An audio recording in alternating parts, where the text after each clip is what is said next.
Welcome back to the channel, guys. Ooh, we got a special guest today. Hello, how we doing? Anyways, this is episode 2 of working on the little Ministock Ranger.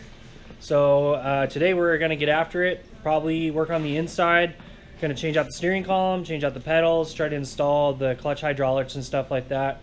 I got Isaac here. He came from Yakima to help me try to get this thing done so we can get this thing up and running. He could possibly maybe take it home. I mean, who knows? Yeah, that would be great.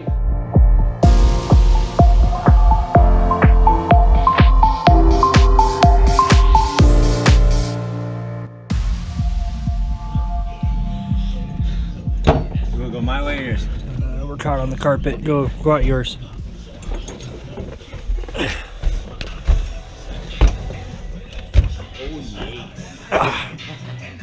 Where do you want?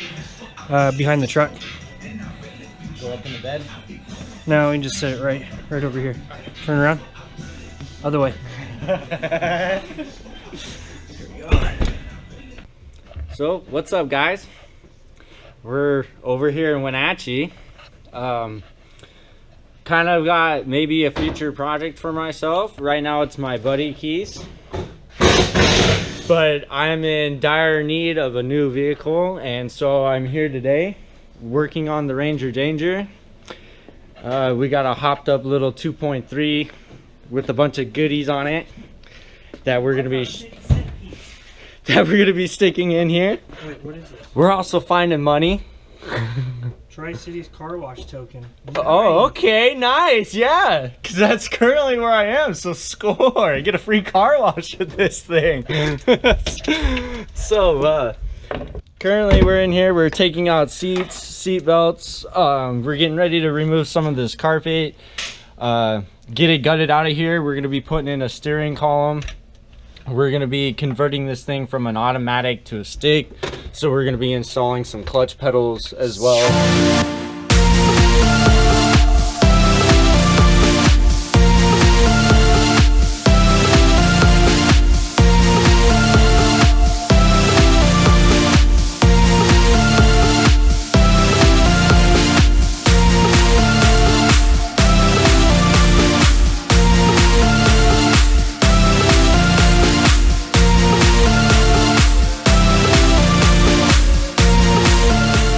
So we got the seat pulled out and everything, got the carpet pulled out.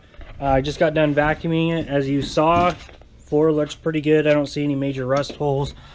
That looks like, I don't know what that is. It's kind of weird, but everything looks okay. Floor is good.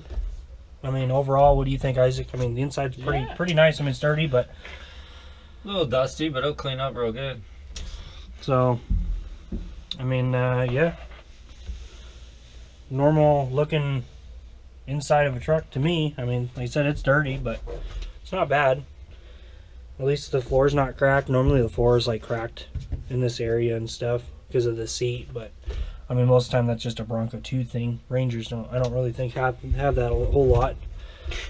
But what did you just do? Touch things I shouldn't have. Apparently. It's alright, it goes back into place. Maybe. Maybe. We're good. But so yeah, I think next what we're gonna probably move on to is possibly just start going ahead and changing out this floor plate for the stick shift, because we are converting this to a 5-speed.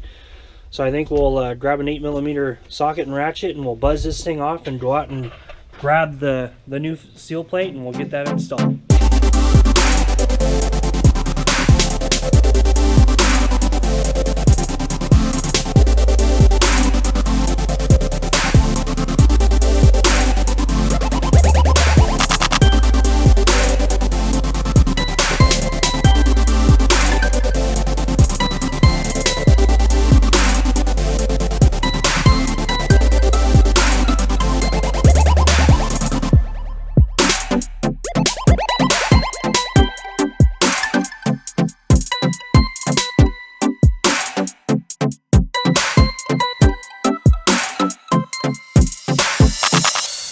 Okay, so we got that floor seal plate in for the 5-speed swap.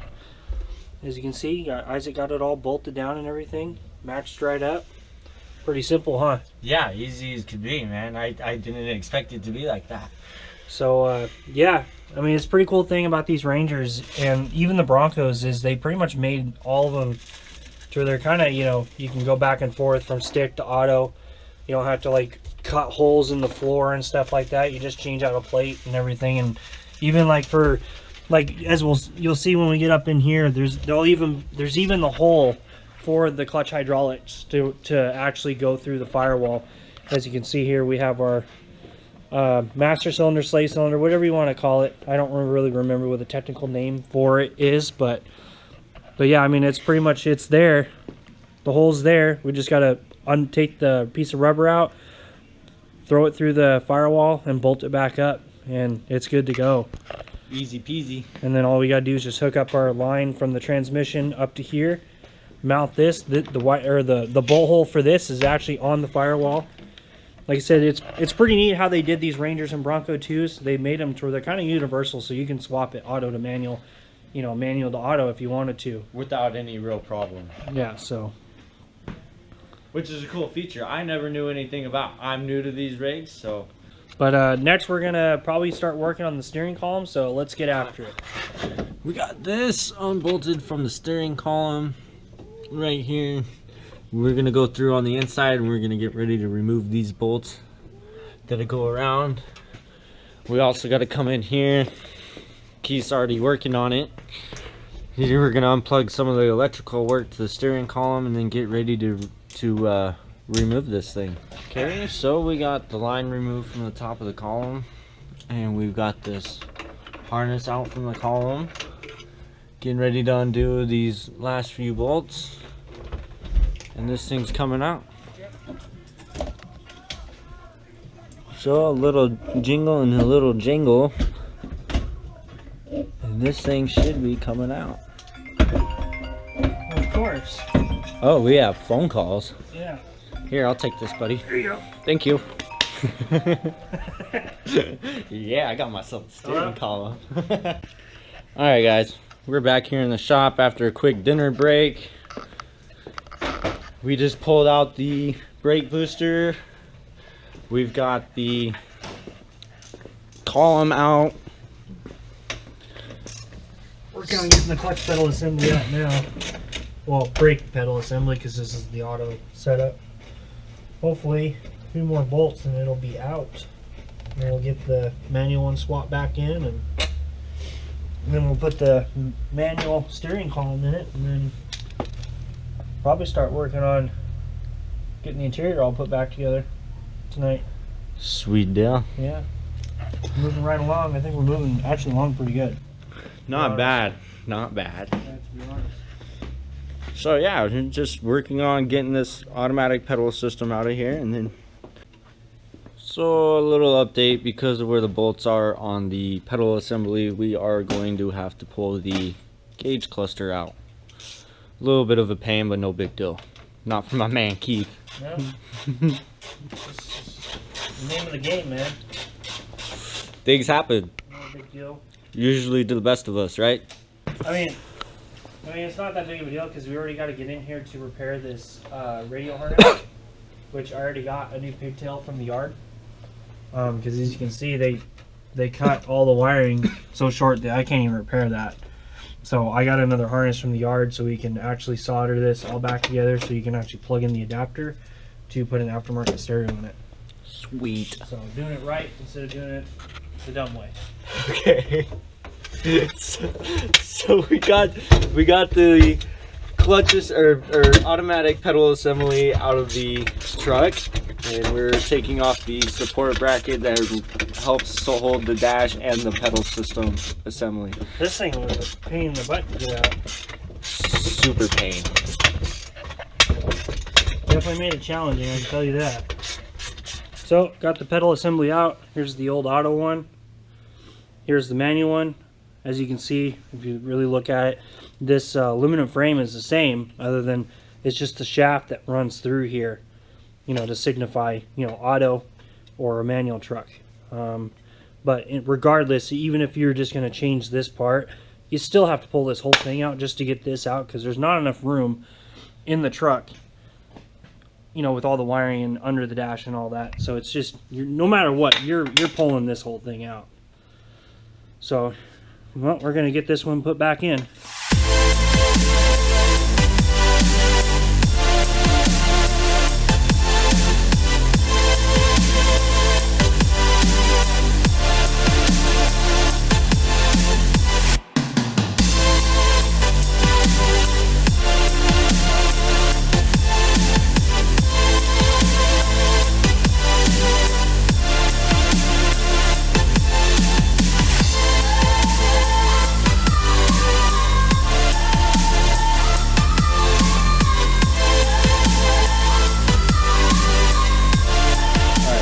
So update, this came out of 94 Ranger.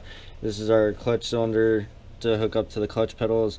The Ranger that we have here at the shop is a 90s Ranger.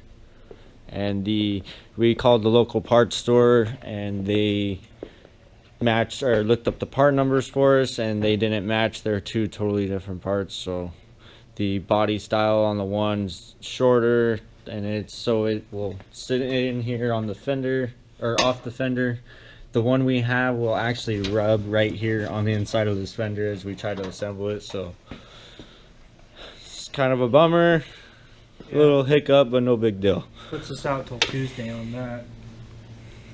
I mean, we can still put stuff in here like the steering column and stuff. It just makes it a little harder to get up in there to see. Right, and but, I mean, we still can do more stuff. It's just that kind of puts a dampener on it. I wanted to get the inside done, but it's just the type of stuff that you run into when you're doing this type of swaps. You know, you think some parts are the same, but sometimes they're not. Right. So, I mean, everything else so far is worked. I mean, like the clutch pedal assembly, it came out of the 94. There's no interchange on that, but that's up in there. It looks like everything's going to line up. I know for sure the steering column is the same because at my work, the interchange system told me that it'll work. So that should all plug in, be good. Same with the transmission, came out of 94. They all use the same tranny from like 89 clear up to whatever. They're all the same. So that's just one thing that, you know, there's not really an interchange to look up as far as what I could look up to tell you. Right. So it's not that big of a deal. It's just a bummer. Right. We called the parts store and we got it figured out and we got the right one ordered up. So it will be on its way here shortly. So, but from there, I mean, we can continue to move on. We'll put the steering column in, I guess. We'll just leave the brake booster out for now. That way we can get down to it because that's what's in the way. Right. So let's get to it. I'm gonna kind of pull this heater controller thing out and see if we can't lower some of these wires to get a better position for some soldering action for the new harness. So we are out here. We got a little bit of polish for the background and the speedo cluster, and we got a little bit of polish for the clear plastic, and it shined up pretty good. So we're in here now. We got the master solderer working his magic. yeah, something like that. Just got a few wires connected here. Sleeves soldered. This side's done. Oh yeah, it is. Nice. So once I get all these soldered up, then I'll take and wrap tape around it, kind of like how it looked from the factory, and then I can put it up in there, and then whenever we're ready to actually put a stereo in this, we can actually buy the adapter harness and hook this up right instead of chopping wires. And that is the original harness out of a 90s pickup. Yeah. So Just matching up the wires and soldering them up. color to color, simple.